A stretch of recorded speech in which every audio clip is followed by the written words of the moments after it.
a lot of the content you guys have already addressed, but this one looks a lot like the letters to the editor that I sit through every day. So, from Sue Massey, she says, my concern is the massive development and therefore traffic. At what point does it end? So I would be curious for you all to just delve a little bit more onto the flip side of attracting businesses and more the where does it end? What development is too much development? What would your strategies be?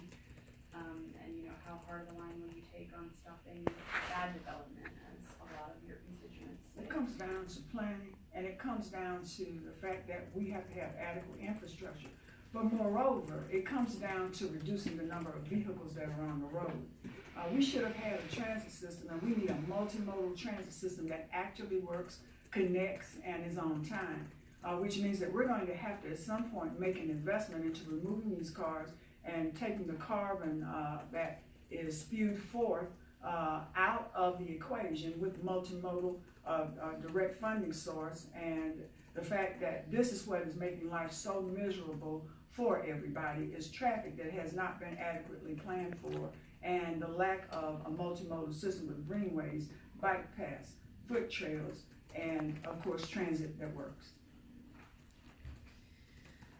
Well, I'll tell you, stopping development in the state of North Carolina is going to present some really unique challenges because there are certain use by right laws within the state of North Carolina. One thing we could do is set measurables and then set the line there and hold it there.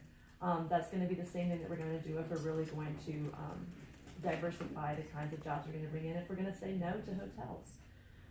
I do think that when it comes to traffic, the I-26 connector project has been really a big issue for the city for decades.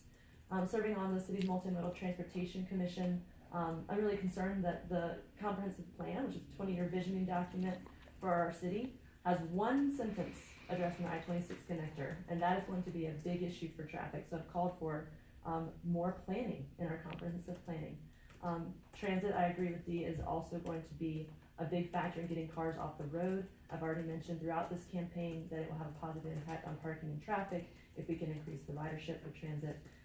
Some of these things are doable and legal in the state of North Carolina, and we should do everything we can now.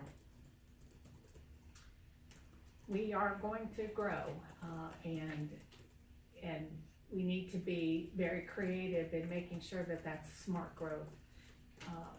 During my tenure, City Council has taken back the review of a lot more developments that previously had been delegated to the Planning and Zoning Commission. So we've actually taken more control back, and so a lot more of the developments go in front of City Council, and I think that's important.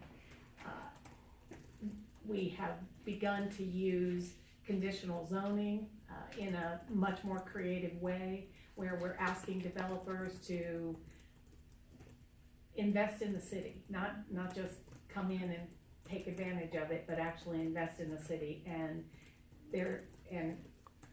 we can do more of that. We can do better with it, but I think we're making some strides along that way. Relative to hotels, again, I have said no to hotels. Not every hotel that's come in front of me, but I've said no. Again, creatively within the law.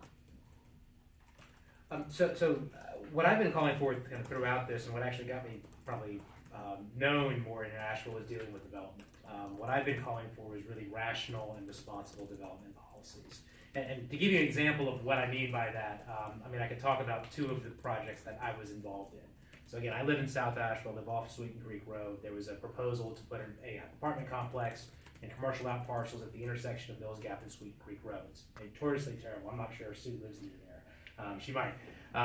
But we pushed back as a community, and we were able to get the developer to drop the commercial out parcel piece, which allowed him to increase the number of housing units in the apartment. And we also got him to agree to do some infrastructure improvements, to add an additional turn lane, to add a sidewalk over railroad tracks. And that got some consensus around the community. And as a result of our efforts, it required the city council, to Gwen's credit, they have changed the rules to require developers of certain projects to sit down and notify neighborhoods prior to that, so they can talk and work through it. Now I'll contrast that with another project that I was fighting over, and that was on Overlook Road, where a Greensboro developer was looking to put in effectively a Charlotte-style tract housing complex on the side of a mountain.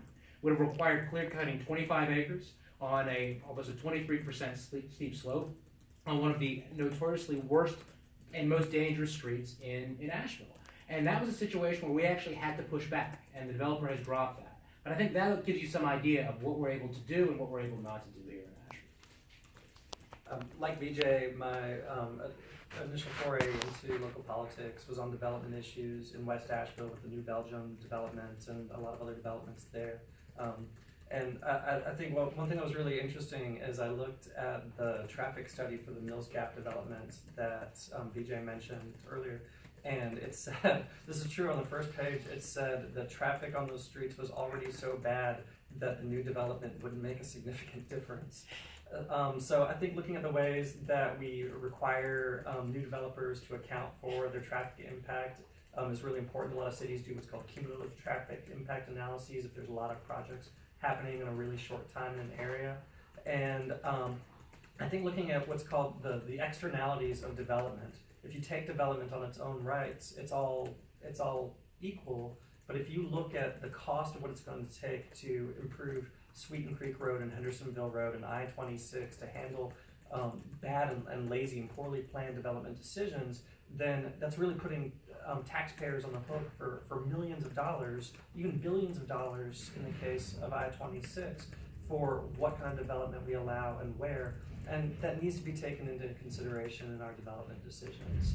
So there are options we can do. There's something called use fees in North Carolina that can address what's some of the external cost of development, and it's something that I think we need to bring all options to the table on as we grow so rapidly.